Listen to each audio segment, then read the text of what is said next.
lahir bijak bangsa yang jadi penghancur Islam,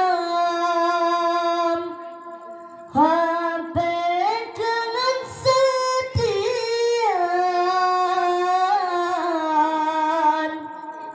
harum martabat Quran, zina kal biasa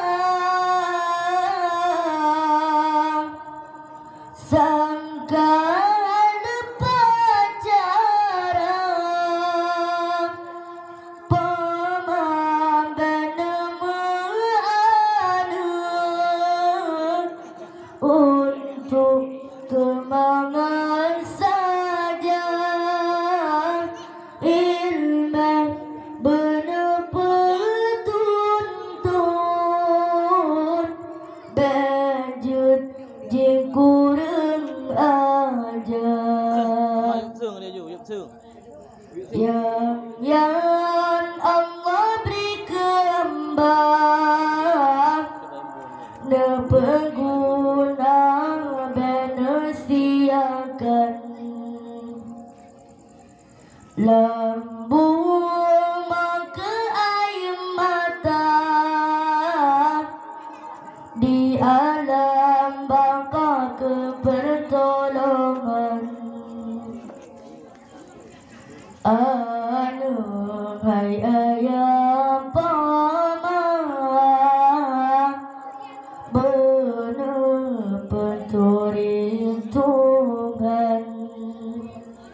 ilmu pasolam dada jaga dalam pergaulan buma aja mulia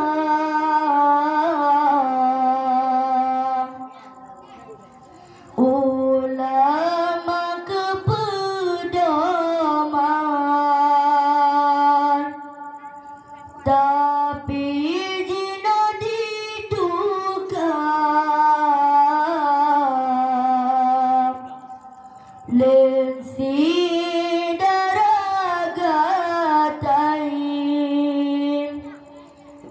aurat ditujar buka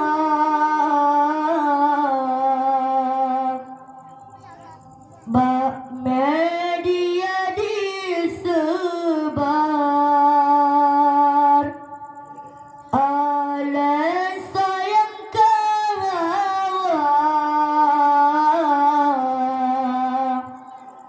mekan si agam bangai sayang ke ayah poma bege siksa le Tuhan sehat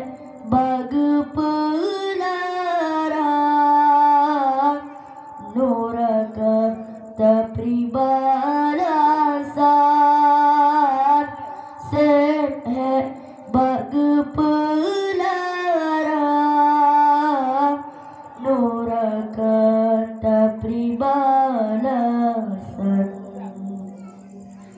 Assalamualaikum warahmatullahi